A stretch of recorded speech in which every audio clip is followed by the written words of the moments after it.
Assalamualaikum warahmatullahi ta'ala wabarakatuh. Disertai pemikiran yang matang, tarik nafas dalam-dalam, hembus nafas pelan-pelan.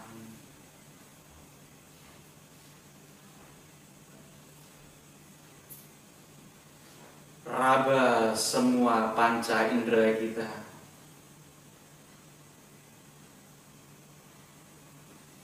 Simpan energi makrokosmos di dalam mikrokosmos kita.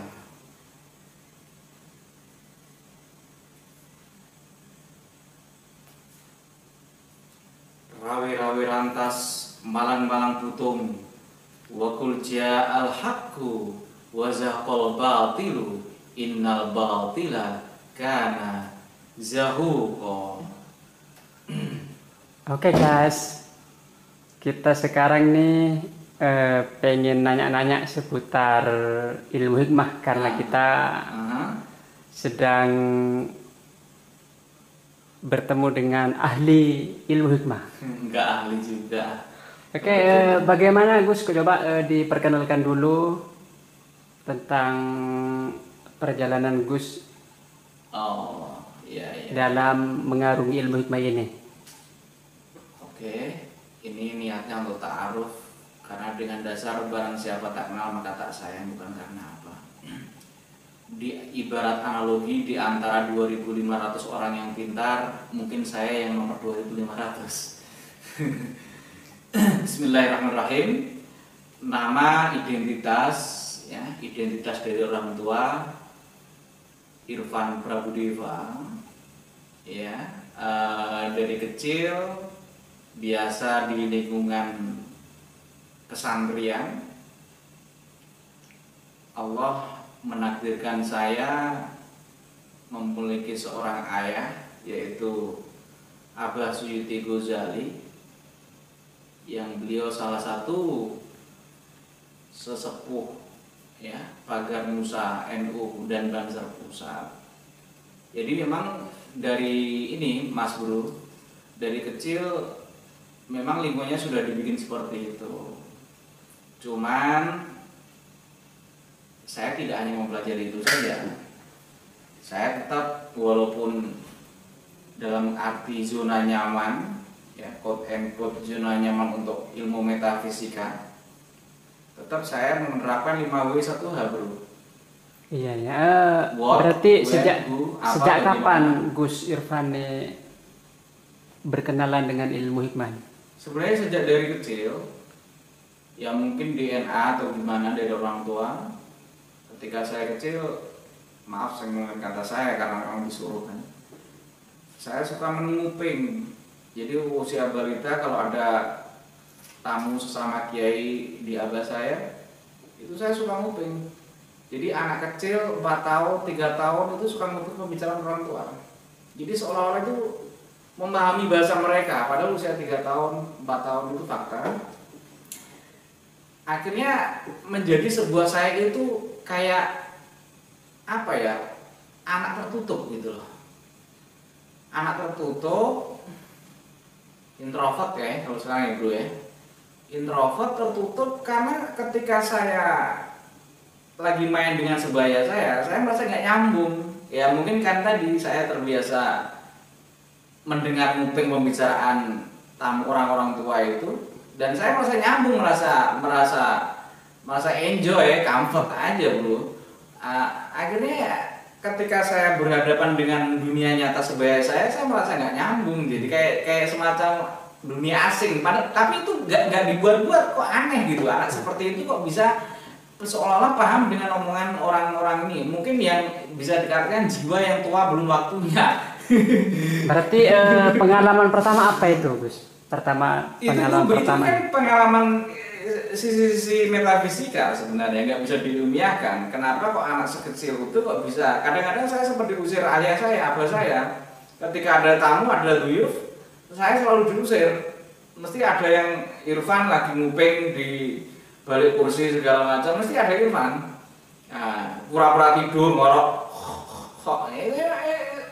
itu mungkin ya itu akhirnya jiwa matang sebelum waktunya gitu loh. Nah, yang paling mengesankan nih Di pengalaman. balik itu bukan set efek ya sebenarnya. Efek lainnya saya kayak memahami sesuatu yang apa ya, kayak futurologi lebih kayak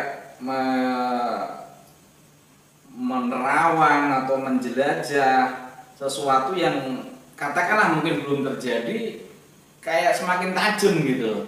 Contoh melihat orang dari wajahnya, dari getar suara, vibrasi suaranya, itu bisa mendeteksi.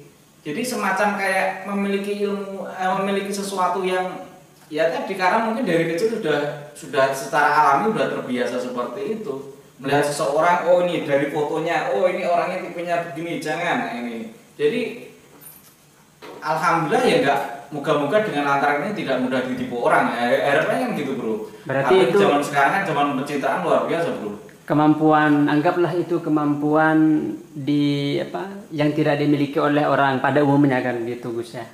Iya. Nah sekarang sebenarnya apa itu ilmu, anggaplah itu ilmu hikmah, apa itu sebenarnya Gus? Ilmu hikmah kan sesuatu, sebenarnya ilmu hikmah tidak seperti yang dipahami mainstream sekarang bro. Ilmu hikmah itu luas sekali bro. Hikmah kan hukum yang paling murni kan, jadi ada hukum sampai tataran hikmah. Jadi hikmah itu semacam kebijaksanaan bro. Jadi bagaimana kita bijaksana, makanya hakim itu kan, itu harusnya juga bijaksana. Cuman ini hakim tidak seperti hakim secara pengadilan saja. Jadi ini seorang yang bijak bestari kata orang dulu bro. Jadi orang yang bijak bestari segala macam, memahami sesuatu. Kalau bahasa budaya itu ngerti empan papan bro, ngerti sesuatu kondisi. Kalau bahasa ininya, bahasa Arabnya ya mungkin likuli makomin makolun, walikuli makomin makolun, seperti itu. Berarti apa? Ya sesuatu menempatkan pada presisi, pada tempat yang bijak. Apapun, contoh masalah manusia. Ya, kita nggak mesti mengandalkan jawaban pada satu sisi, jawaban secara mainstream. Tapi mungkin kita mendapatkan jawaban berupa ilham-ilham dari Gusti, dari Tuhan Yang Maha Esa, dari Allah, itu lewat desiran udara, lewat daun yang jatuh, segala macam, dan itu merupakan bagian jawaban-jawaban yang yang hari ini jarang dipahami manusia, jarang diperhatikan manusia, padahal itu bagian daripada Iqra. Berarti hubungan misalnya, apakah ada hubungan dengan indera keenam misalnya Gus? Saya kalau mengatakan bukan malah indera keenam, harusnya indera ketujuh bro. Bagaimana maksudnya? Ya kan kayak semacam sab'us samawat kan seperti itu, 7 langit, lapisan langit kan seperti itu. Jadi ada hubungan antara ilmu hikmah dan indera ketujuh ini? Ya tentunya itu adalah bagian bunga-bunga itu, bagian rangkaian daripada itu semua bro. Itu jadi memahami ilmu hikmah tuh, sebenarnya ilmu hikmah tuh kalau dipahami tuh, kalau udah tahu itu keren banget gitu loh. Ilmu hikmah itu gue banget, harusnya anak muda itu seperti itu atau orang umum begitu. Ilmu hikmah itu gue banget, ternyata ilmu hikmah juga bisa disaintifikasi sedikit banyak, walaupun tidak semua, tidak overall, gitu loh. Contoh satu aja Gus, gimana saintifikasi ilmu hikmah itu? Saintifikasi ilmu, contoh kasus seperti ini ya, contoh kasus nih ya. Ketika apa itu meditasi, ya meditasi. Nah, meditasi ya. Contoh ketika kita meditasi kan menggunakan gerak putaran bro. Gerak putaran. Ternyata gerak putaran ini juga bisa diilmiahkan gitu loh. Contoh mau kita memukul orang ya. Memukul orang kan mesti muter dari kiri ke kanan. Dan gerak kita, salah satu meditasi kita kan dari kiri menuju ke kanan. Nah, kayak tangan megang ini kan dari kiri ke kanan. Gak mungkin begini gitu loh. Nah, itu seperti itu. Contoh juga, contoh kasus. Umpama kan ada salah satu ilmu hikmah itu adalah bagaimana merayu lawan jenis. Nah, sorry ya bro, kalau saya sini agak sedikit buka kartu nih sebenarnya ini. Nah, jadi merayu lawan jenis itu seyogyanya body language kita itu harus dari kiri ke kanan. Jadi gini, kayak memutar, jangan berhadapan face to face dengan lawan jenis kita. Itu kayak Mike Tyson lawan Holyfield aja kan gitu. Kayak ini ya, kayak ayam jago sama ayam jantan sama ayam jantan. Wah, itu konflik, nggak cocok untuk lawan jenis. Harusnya dari kiri menuju ke kanan. Nah, begini. Oh, jangan sampai ada depan mata, kecuali kalau udah jadian ya. Nah, jadi harus muter. Ternyata ayam saja juga muternya dari kiri ke kanan dulu. Ayam jantan, ayam jago, merayu ayam betina, itu juga muter kayak tarian India gitu loh. Ternyata itu ada maksudnya di balik itu. Nah, ternyata itu adalah mengandung power gitu loh. Itu satu case. Mungkin ada tanya lagi? Berarti itu seperti menghubungkan misalnya ya gerak putar-putaran air itu bagaimana ketika kita di sungai? Kan ada namanya palung, bro. Palung yang paling dalam kan palung. Tapi sebelumnya kan ada putaran air. Itu kiri ke kanan, itu power. Angin itu juga begitu, angin topan juga ke kiri ke kanan. Itu energi. Salah satu meditasi kita juga dasarnya dengan dari kiri ke kanan. Sekarang sebenarnya siapa yang bisa mempelajari ilmu hikmah ini? Siapa saja? Dari segi umur misalnya. Ya kayak saya tadi, saya dari balita. Ya, dari balita. Bagaimana balita kan nggak bisa. Loh, kalau itu kan ada yang semacam alami, ada yang dipelajari. Itu kan yang saya bilang itu contoh alami kan gitu. Berarti tadi nanyanya untuk umur berapa aja ya? Saya bilang kan karena belum ada penspesifikasikan kan ya saya bilang. Berarti kalau secara alami bisa mulai sejak balita. Tapi kalau misalnya kita mau belajar nih, bagusnya aja? Umur berapa? Aja, tapi seyogyanya sudah balik. Oh, sudah balik. Ini nanti ada dua, ada balik rohani, ada balik secara jasad. Nah, itu penjelasan beda lagi, itu jauh lagi nanti. Itu cewek cowok bisa ya, Gus? Cewek dan cowok, kenapa tidak? Justru cewek itu lebih cocok jadi cenayang. Cewek itu memiliki rasa sensitivitas tinggi, dan salah satu ilmu hikmah itu medan energi adalah medan energi sensitivitas, kelembutan. Itu latifah. Itu. Nah, sekarang kalau kita misalnya mau belajar nih, belajar apa dulu? Yang paling pertama nih. Mengenal diri. Nah, gimana? Mengenal diri. Ya, siapa saya? Kenapa saya? Gitu. Makanya kan ada makalah man arafa rabbahu faqad arafa rabbahu, barang siapa tahu diri maka akan tahu Tuhannya, kan begitu. Tahu diri dulu dong. Masa belum udah tahu udah belajar ilmu pelet umpama ya, atau ilmu mahabbah, atau ilmu muter giling memanggil orang kembali, atau memindahkan penyakit teleportasi, kan enggak dong. Harus kenal diri dulu, kan kita adalah pelakunya. Kita kan wakilnya Allah, khalifah fil ardi gitu loh. Ilmu ini semua Allah, cuman kan kita wakilnya. Ya harus tahu diri kita dong. Kan ada partai gitu mengatakan main behind the gun. Ya, seseorang senjata itu tergantung siapa yang di belakang, ya kan begitu. Ya makanya harus mengenal kaji diri dulu. Ini ada kajian namanya kaji diri. Itu. Sebelum kalau kaji diri ini belum selesai, jangan lompat ke ini, nanti khawatirnya menjadi nggak karu-karuan. Gitu. Nah, nanti puncaknya bagaimana? Kalau kita misalnya sudah menguasai ilmu ini, misalnya ilmu hikmah nih, apa? Ternyata harapannya kan ini kan hanya bukan sebuah tujuan ilmu hikmah ini kan. Ilmu hikmah kan bukan tujuan, hanya sarana wasilah saja, bukan goyah atau bukan tujuan. Ini kan untuk menciptakan bagaimana kita terucap di bibir lisan kita dan hati kita, Rabbana ma khalaqta hadza batila, ya Allah tidak kau ciptakan semua ini dengan sia-sia. Seperti itu. Oke. Terus sekarang ini kan lagi tren-trennya nih, itu kan harus ada dalilnya. Bagaimana itu? Dalam Al-Qur'an itu biasanya apa, ada hadis bagaimana, Gus? Ya ada dong. Kan alif lam kan udah jelas. Itu aja kode-kode, password. Sesuatu yang harus diungkap pengkodeannya, kan begitu. Alif lam mim dzalikal kitabul la raiba fi. Tidak ada keraguan, raiba tidak ada keraguan. Jangan was-was, ilmu yakin gitu loh.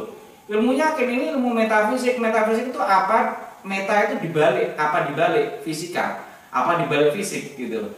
Yang sebagaimana Gus, angin.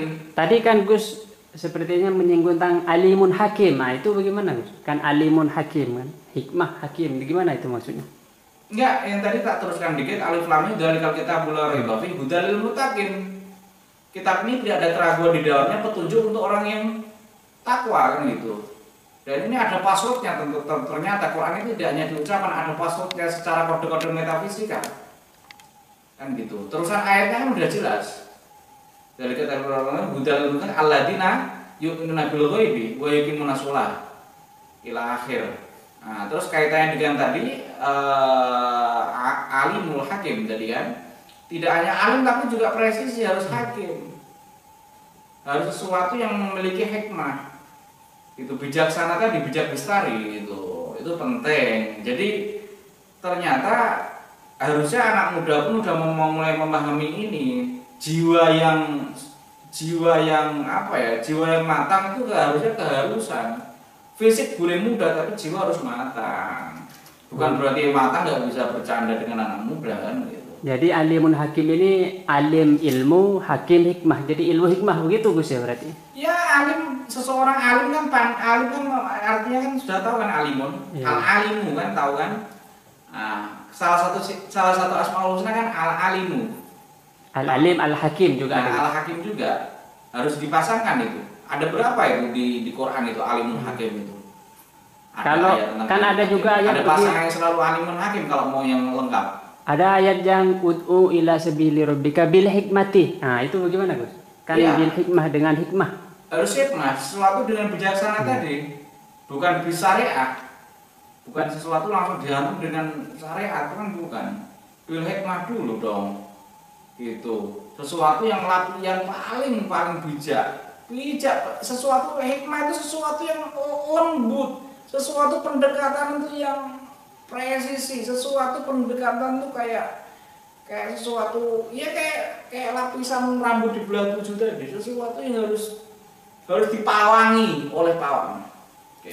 Nah, oke guys, mungkin pertemuan kita dengan Gus Irfan sedemikian dulu. Nanti kalau ada pertanyaan jangan lupa nanya di komen. Nah, semua pertanyaan di komen nanti kita akan jawab. Terima kasih. Evaluasi dulu kalau